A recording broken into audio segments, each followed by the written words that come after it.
بہت سے لوگوں کا یہ کہنا ہے کہ جب کسی کا بھی انتقال ہوتا ہے، تدفین کے بعد آپ نے فاتحہ پڑھی، اس کے بعد ایک اور رسم ہے جو ہے سویم، اسے قل بھی کہا جاتا ہے، سویم بھی کہتے ہیں۔ تو لوگوں کا یہ کہنا ہے کہ اس میں 40واں جو ہے وہ کوئی کانسیپٹ نہیں ہے 40ویں کا، اور نہ ہی برسی کا کوئی کانسیپٹ ہے۔ تو کیا یہ صحیح ہے کہ 40واں اور برسی اس کا کانسیپٹ نہیں ہے اسلام میں؟ غلام محی الدین بھائی، اصل ہے انتقال کے بعد فوت شدہ کو ثواب پہنچانا۔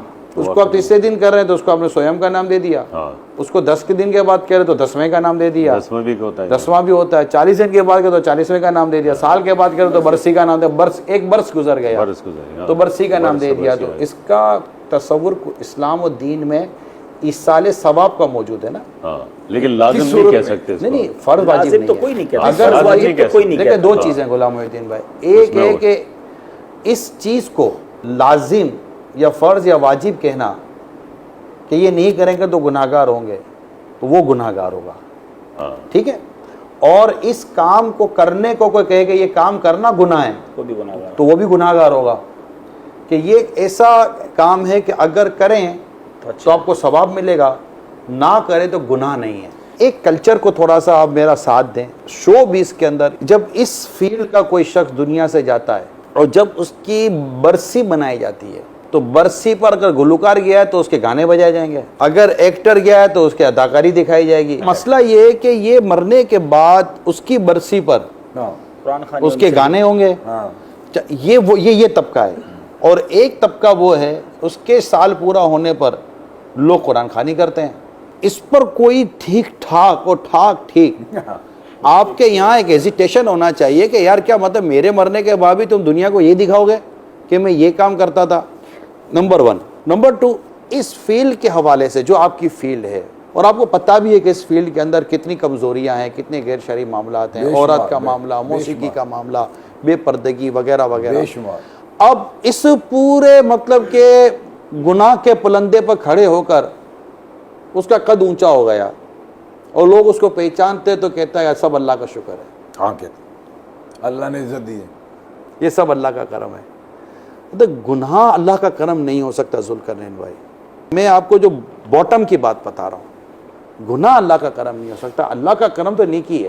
آپ سے پہلے کتنے لوگ مشہور تھے، آج وہ دنیا میں نہیں، بے شک، ٹھیک ہے، ان کے بارے میں غور کریں کہ وہ کہاں گئے اور اب کیا ہے۔ اللہ اکبر۔ اور آپ اگر مشہور ہیں تو کل آپ دنیا میں نہیں ہیں، ٹھیک ہے، آپ کے بعد شاید کوئی اور آ جائے گا جو وہ مشہور ہو جائے گا، لوگ آپ کو بھول جائیں گے۔ تو راہ انسان وہ اختیار کرے کہ اگر مرنے کے بعد اگر ایک تو اس کو یاد رکھا جائے، کہ یاد بھی اتنا خوبصورت اور مثبت انداز میں رکھا۔ میرا سے یہ بھی سنا ہے کہ جب تک کسی گناہ کا پتہ نہ ہو سرزد ہو جائے تو معافی ہے، اگر پتہ چلنے کے بعد وہ کرے تو پھر نہیں معافی۔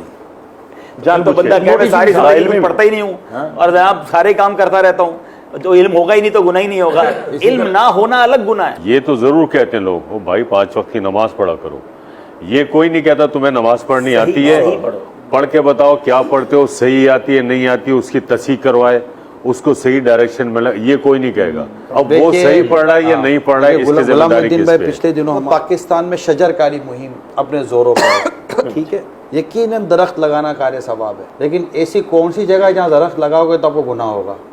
یہ بھی تو بتائیں نا لوگوں کو۔ مثال کے طور پر آپ ہی کا گھر ہے، آپ ہی کے گھر کے ساتھ چھوٹا سا آپ نے ایک رکھا ہوا تھا بچوں کے پلاٹ کے لیے کہ چلو بچے بڑے ہو جائیں گے ان کو کام آ جائے گا، میں نے دیکھا چلو یار شجرکاری مہم چلی ہوئی ہے، غلام محی الدین بھائی کے پاس میں جگہ خالی ہے، کچھ 6 پودے یہاں ڈال دو، غلام محی الدین بھائی خوش ہو جائیں گے۔ پتہ چلا 4 دن کے بعد غلام محی الدین بھائی یار یہ ایک ایسی آپ نے بات بتائی ہے جو ہر آدمی کو نہیں پتا، اس نے جہاں دل چاہ اٹھا کے درخت لگا دیا، روڈ کھود کے روڈ کے بیچ میں لگا دیں گے تو راستہ ہی رک جائے گا نا۔ ہر کام کے کرنے کا ایک طریقہ ہے اور وہ طریقہ سیکھنے سے آتا ہے، بس وہ طریقہ سیکھنا چاہیے، اصل بات یہ۔ ایمان، یقین، تقوی، بھروسہ، اس پہ بتائیں کہ یہ کیسے مضبوط ہوگا اور جلدی مضبوط ہو۔ دیکھیں بڑی مجھے میں کہتا ہوں ابھی بیٹھے بیٹھے ہو جائے۔ اصل میں یہ امام حسن بصری رحمۃ اللہ تعالیٰ علیہ کے پاس ایک شخص آیا، کہا کہ بس مجھے جلدی علم سکھا دیں۔ آپ نے فرمایا برخوردار جو چیز میں نے 20 سال میں سیکھی ہے تمہیں فوراً کیسے سکھا دوں؟ سب سے بنیادی چیز جو ایمان کو مضبوط کرنے کی ہے نا، وہ یہ ہے کہ انسان گناہ چھوڑ دے.